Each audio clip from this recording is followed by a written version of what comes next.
तो मुख्यमंत्री का इसमें जो रोल अनुप जी ने बोला, 2019 में जो एक कमीशन बना, गोवा स्टाफ सिलेक्शन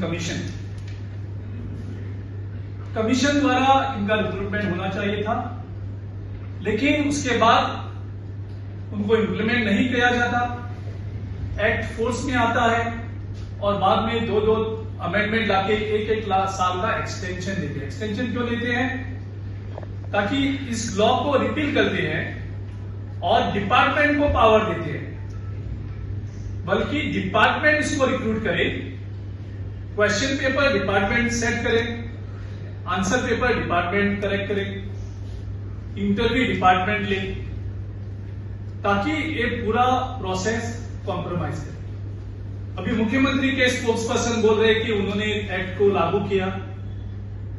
अगर मुख्यमंत्री इसका क्रेडिट लेना चाहता है कि इस एक्ट को उन्होंने लागू किया, तो 2019 से 2024 तक जो पूरी रिक्रूटमेंट हुई है वो इस एक्ट के अंदर क्यों नहीं हुई?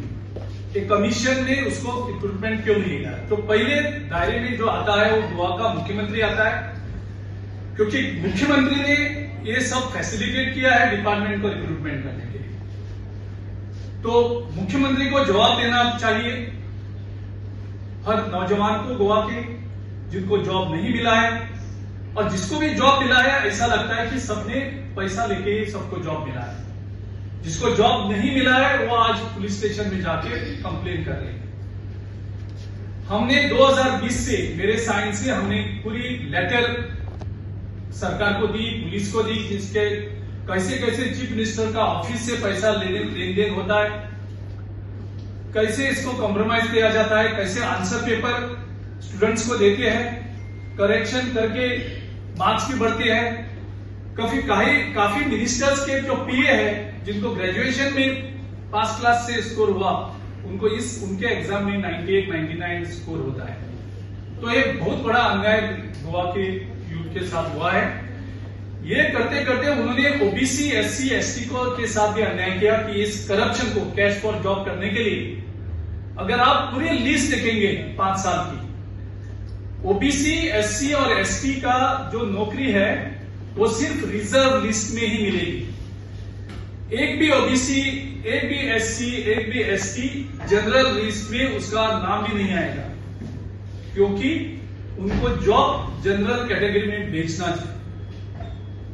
इस वजह से अन्याय ओबीसी, एससी, एसटी के साथ भी है। कैश फॉर जॉब स्कैम का ओबीसी, एससी, एसटी के साथ भी उन्होंने अन्याय किया है।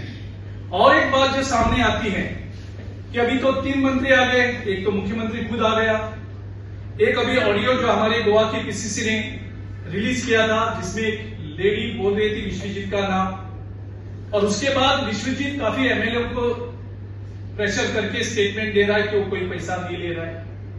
तीसरा मिनिस्टर इन्वॉल्व होता है, जो श्रुति का जब फोटो निकलता है तो उसका लिंक आता है मामी मुदीने के साथ, जो ट्रांसपोर्ट मिनिस्टर है। चौथा लिंक आता है और एक विधायक का ऑडियो अभी लीक हुआ है, जो ऑडियो में वे विधायक अपने कार्यकर्ता को बोल रहे हैं कि आपके नौकरी के लिए मैंने बाबूश मंसूरात को पैसा दिया है और पैसा वो आप मुझे वापस दे दो, आपके वजह से मैंने खर्चा किया और इस मिनिस्टर को पैसा दिया आपको जॉब देने के लिए। तो पूरे 3 मंत्री तो अभी सामने आए। अभी आलोक जी ने भी बोला है कि जो महिला की मोर्चा की अध्यक्ष है नुवे कॉन्स्टिट्यूंसी की, जो प्रभु का जिसको अरेस्ट किया है, और उसका प्रभारी है हमारी मुख्यमंत्री की बीवी है सुलक्षणा सावंत। तो अभी मुख्यमंत्री को भी ये चीज बोलना चाहिए कि इनका पूरे इस कैश फॉर जॉब जो स्कैम है गोवा का, उसमें उसका लिंक क्या है।